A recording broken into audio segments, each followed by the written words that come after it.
All right, so welcome to another edition, Leaders Being Heard. Today, it's Thursday, it's 8:30 Central European Time, so it's time for another episode of our uh, podcast. So today we are discussing how do we define effectiveness in writing specification, and today with us, as you are used to it already, it's Christina, and Andra. Hi, Christina. Hi, Andra. Hello, Hi. hello. Hello. So come again, why are we discussing about this? How do we define effectiveness in writing specification? Why is for us? Why should we discuss it? Christina? Let me pick me. Yes. I think the distance, let's call it like that, between what a business analyst writes and developers or the clients or somebody who consumes the output of the writing, it's a world. it's so big. It is a difference in what I consider as a BA, that I have written everything. My text is meets the purpose and is complete.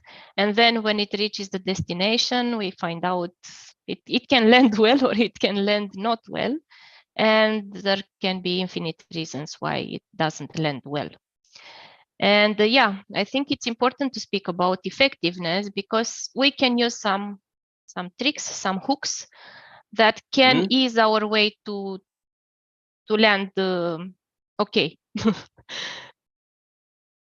Right. So so what is there is that a specification is something that you gave to others, right? So it's a product of ours, and then somebody else consumes that product. So the question is it good, right? And how do you make it good? And what are some of the keys here? Because I would assert that there are a couple of phases, right? First, you write it, so it's kind of a solitary work. Then what do you do then? You are ready and you are just giving it away, or let's discover. And then you have the final recipient, right? Who reads it, hopefully, right? And understands it correctly, right? So let's hopefully, yes. So let's start with the first phase, right? With writing the documentation, writing the specification. What do you need to be aware of? Again, with Christina here, I guess. Christina?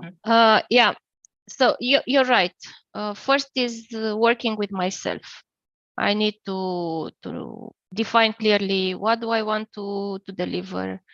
Have a plan. That's good. I mean, to have a structure of the content and make sure if I don't have a plan, if I don't have a structure, I may end up covering one topic very little and the others too much, or I don't know, maybe inconsistent. So have a structure, and then make sure that while doing the plan, I need to make sure I know I have in front of my eyes to whom am I writing to? Who are those people that will read my specifications? So to know my audience very well. Can I use specific terms? Should I avoid specific terms? Should I be? Are they used to reading diagrams? Are they not used and actually they hate? They don't like. I mean, they reject because they don't use in their everyday work. So they would prefer text, or should I use a table? Should I use bullets? Should I use a presentation? So it's so important to understand to whom do I write, or for whom, and to choose the appropriate ways of describing the specifications. So even the word specification might trigger, I don't know, use case, user story, whatever. I don't think about user stories from the beginning. I think about what do I want to write, to whom do I write. At this stage where I am now in the project, what is the most appropriate way to present things? And after that, I get to actually writing. And this is the phase where I stay with myself. Yes. And is it, the question here comes, is it like something that you do, you validate your way of doing, like before doing it, right? You, as you said, oh, should I write text? Should I put like diagrams or tables or bullets or whatever, right? Do you have a conversation with the recipient of your work to align in a way on the outcome, right? To not, let's say, assume this is what he wants, to actually validate with them that they actually want that.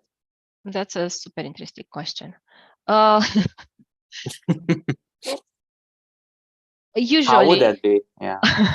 Usually I don't do that, and there are various reasons. Either because, for example, we are used to talking to each other and I know which is the preferred form, or if it is the first time when I discuss with somebody, they wouldn't, I'm not sure they would know what to ask for. I mean, or I don't have the chance to ask. So I need to try, guess, hope for the best. Is it something like you say, when you say like, I can't, because initially if you never spoke to that person, right, Yeah, or or never if, worked together, it's a gap there. And the question yeah, is, if you showed someone, oh, look, this is how it looked from the previous work, would that help? yeah, it would help. Or if I look at what they used internally before, so in other projects, so not to show me to show something from my previous work, but me to look at what they are used to work with. Yes, but sometimes, you know, even if I look at how they do, if they only use written text, and if I come with a diagram and I trust that a diagram they would know to read. For example, if on the other side they are technical people are used to read diagrams. So even if I only see text in their previous documents or whatever I saw from them, I trust that I can show a diagram. On the other hand, if there are people who usually work with written documents from a public sector, for example, I wouldn't use a diagram. I'll try to be creative. So it depends on the audience, as you said it, right? Yeah, and the vocabulary, you mentioned something about also having the words, the vocabulary and the industry terms is something to agree on, or how do you get to have this vocabulary? Because I think it's like every industry, right, in a way has his own lingo or his own vocabulary, right? So this is a way to navigate yourself first in that, so to understand.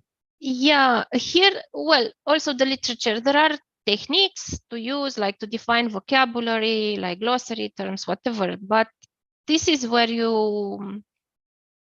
when you have the established context to define the terms.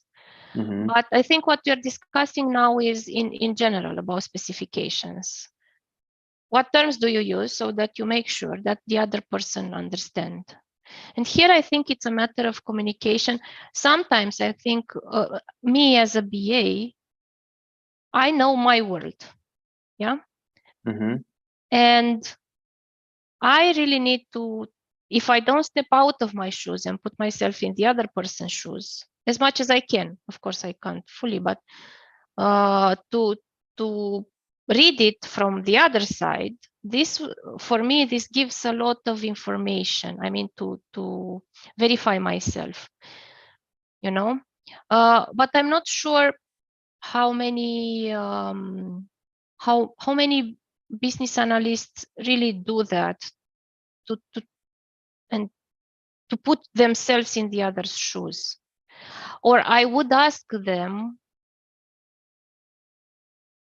if something goes wrong, would you consider this as a technique? You know? So how can I improve being alone at my desk writing? What can I do to make it better? So here is a question for, I think, for Andrei, is more or less. So when we say like put yourself in the other's shoes, right? what is there? Because I mean, if you already have something that, oh, that person will not read it, or that person will not appreciate or not understand it, so you have a lot of thoughts in your head when you are writing the certain specification or a certain thing, that even if you put in the other's shoes, they are there with you, right? Like, oh, it's not going to be good enough. They are going to say, well, it's not that good, or they would understand it. What is how can you deal with this kind of thoughts, right? And what is there, Sandra? Let me see if I get what you are asking. you had a question, you answered, and then you had another one. So is you say, okay, I put myself in the other one, the stakeholder shoes, the recipient, and then you say, but I have thoughts. If I'm in their shoes, I don't really want to read it, or that is what you mean. How do you deal with so this? they are both of them, right? On the other hand, you are putting yourself in the other's shoes and try to be to see, oh, do I understand? Because this is the reason, right? But on the other hand, you probably constantly are dealing with thoughts like, oh, they are going to, based on previous experience, more or less, right? They are not going to understand. They are going to say, well, it's not good. You are doing, I mean, there are a lot of thoughts that you can beat yourself with, right? So yes.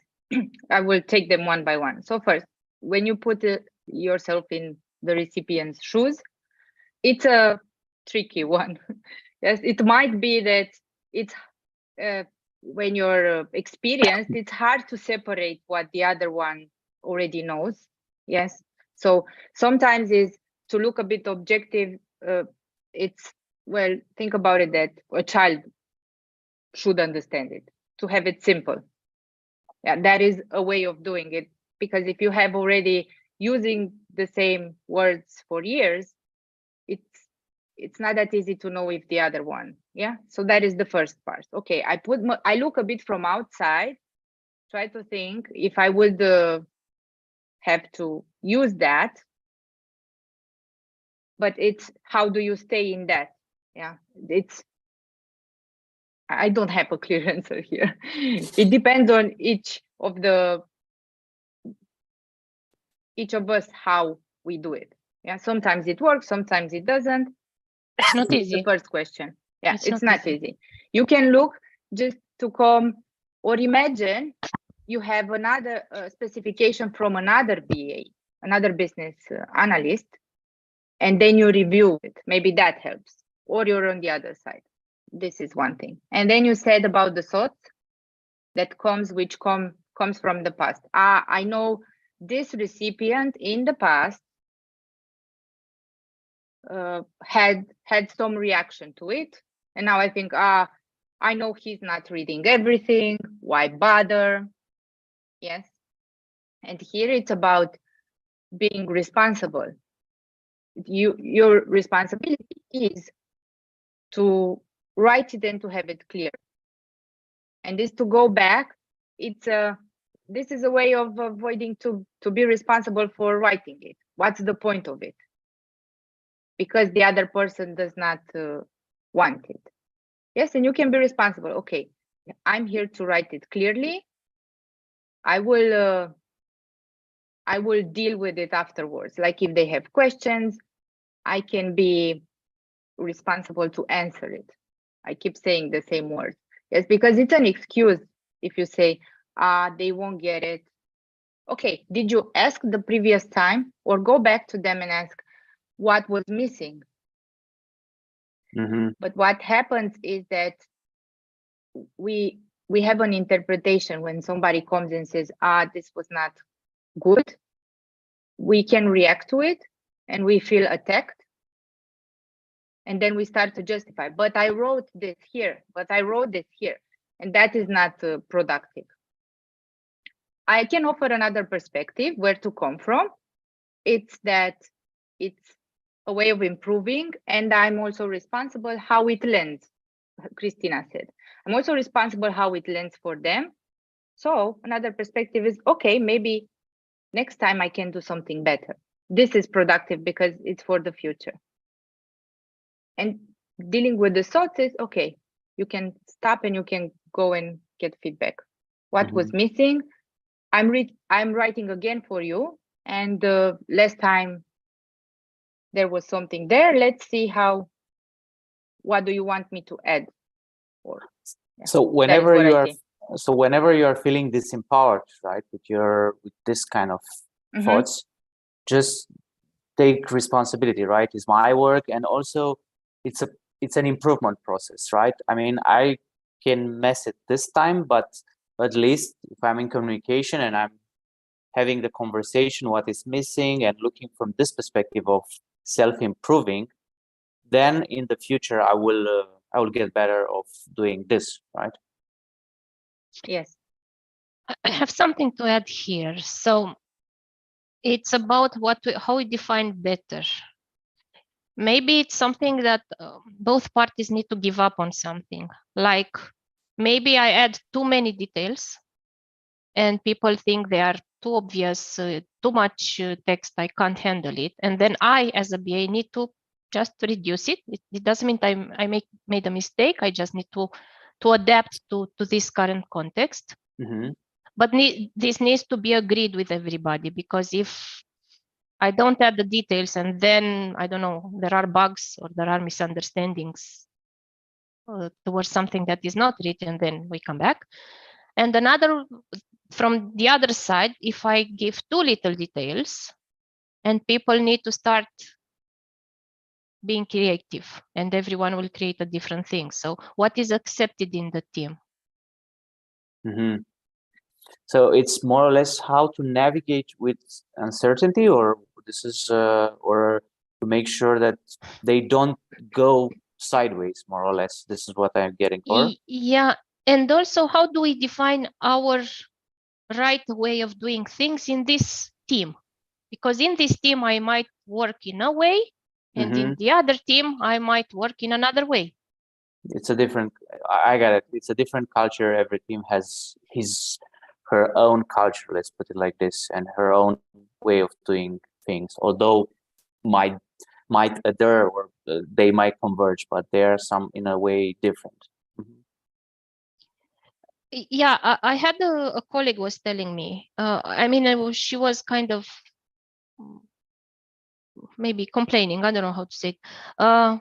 In the previous project, I used to work like this and it worked. And when she entered another project where the project was not at the beginning, so the team, the other members were already there, they had the ways of working. And of course, she came with her way of presenting things. And people, of course, at the beginning, they were not happy. And she was like, but I had details there. I had everything in there. And because of not going through this negotiation and adapt and see what is fitting here, then of course these thoughts are of they are not happy, I'm doing the right thing, the other people are not doing, they are not reading the document that I sent, or it's in that folder they didn't open, I spent a lot of time adding their information, and hence frustration. And she consumed a lot of always energy. Them. It's always them. Yeah, and consumed a lot of energy on the frustration instead of thinking how to handle it, how to make it work somehow. So here, I think what you're saying is like when you change the environment, right? It's more or less something that worked previously. It's not necessarily going to work this time, right? Yeah. So how do you deal with this, Andra? Do you have an idea? With changing the environment? Yeah, in the example that Christina gave, she had something that worked for her, and changing, it's not something comfortable for us humans in general. Change, especially if it's working, why change it? So can be, I'm assuming now, can be that it's easier, let me enroll others and change them all as a team in what I need, in what works for me. Because your first reaction is, this does not work, just because you're not used to it. You assume it does not work. And it's well, when that happens is, okay, as a team, we are open to improve our process, how we do it, not to change it all the way it comes. And then with the person that goes through the changes to deal, okay, I understand it worked for you, and to support her in dealing with the change. This Got it. comes from the team and the manager. And Got it. there was something I wanted to add here. When in the moment, Christina was saying that they did not do, or somebody comes to you and says, well, I don't understand anything, it can be a reaction. And you can choose how to respond to that. You can start defending and protecting your specification, but it's written there, but it's written then. And that is not productive. That is just talking about what's already. Or you can just ease, if you are like, you can just ask, okay, what do you need? What's missing and what do you need? Let's solve it now. And then it's just, even if the other person is, yeah, okay, I'm here to help you. Tell me, what do you need? What's missing? What's not clear? And let's deal with it. This is the different perspective that I give. And sometimes we take it personally. Well, I spend a week, I spend a month writing this, and then he comes and he says, well, yeah, that is a frustration. That I get it. It's there. And it's to learn how to deal with it. So in a way, it's to be constructive, right? To look at and not to take it personally. I think this is the thing, but it to learn. I'm not saying it's never easy. Yes, when you are in the middle, process. it's you when you are in the middle and it's your child, let's put it like this, right? It's your product, then it's not easy to criticize. I mean, criticizing somebody's child or making it ugly, it's like, well, it's you are taking it personally, right? So in a way, it's an interesting theme. Perhaps we can dive in at a later time, as it's really interesting how to deal with this constructive, in a constructive manner, with criticism to your work, not to your personal, right? Because this is what is there. It's regarding your work, not yourself. All right, so let's step back and see where we are. So we have the specification, we've written the perfect specification, and what's next? What do you do with this? What's next? Well, literature, there is a lot of literature stating from the sky that, yeah, there are techniques, verification, validation, what to do. There are invest principles, smart principles, but I don't think it's not in our scope to discuss about them. So there is literature about that on some qualities about specifications. But what's next after we write is to, what I find easy is if I present what I wrote there. So if I make it, I create a bridge and say, look, this is a 10-page document. But in the essence, a short summary, a context about what is there, it always helps. People don't reject that. I mean, they don't have that something else to read again, right? And if I explain, then definitely this works. And I think also in our world, in the refinements, so we have the ceremonies where we can do that. And I think it's important to not, I mean, we can send the specifications up front for the people who really want to read, but present. Don't dive into details very fast, right? Other than that, yeah, depends on the context. If it's a waterfall, if it's agile, so there are different flavors. But yeah, I would say the steps are me verify my work, yeah, review it, read it as much as I can. Of course, I'm not perfect. Then if I have a colleague to read it, that would be awesome. Preferably the same level of experience as me, preferably. Then take it, whatever comments, discuss. I might not accept all, but it's important to hear what another person from the same perspective with me would say. Then going to the developers or to the client and present it, make it short and then sky is the limit. Be in conversation. Yeah. So basically, what I'm hearing is like, make a bridge between your work and the audience, right? And have a meeting, right?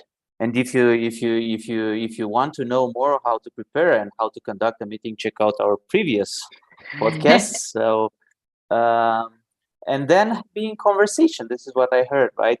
Take feedback. Make sure. How do you make sure that they read it, they understood it? I mean, after this meeting, are you doing this? Is something that you can do to follow up in a way? It depends on the context. They come and ask, Mhm. or who's more interested, or what is the pace. I sometimes ask if I see that there is no reaction and I know that there should have been, then I go ask.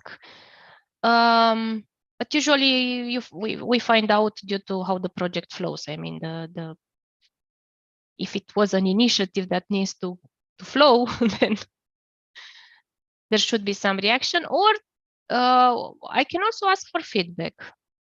I don't know how often BAs ask for feedback about how does it work for you, how I write this, you know. But it's an interesting question. I don't know. Right. So I think we covered almost everything. I hope. I want to add something on what Christina said. So ideal is to have a meeting and a conversation and to talk about the document.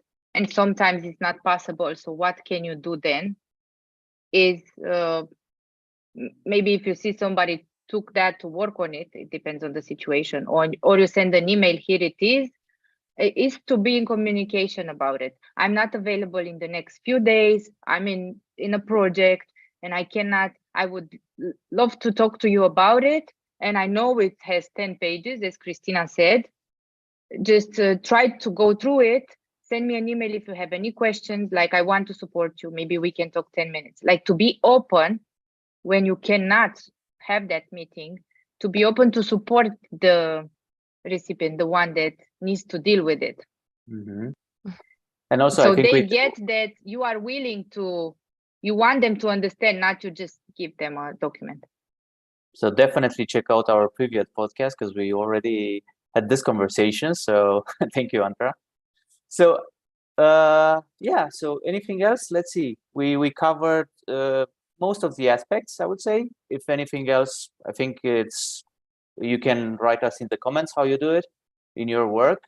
So to kind of conclude, in a way, basically specification, it's a solitary work, but it's also about validating your writing and also be open and taking feedback and constructive feedback, take it and improve it, not take it personally. Have a meeting at the end to present your work and to bridge the work that you did and the audience, right? Make a bridge between this two aspects. And yeah, I think we covered everything. So thank you, Christina, and thank you, Andra, as well. And for you, see you next time, next week, same time, same hour. And for you at home, don't forget to like and subscribe to our channel to be up to date with whatever we are doing here. So thank you, ladies, and have a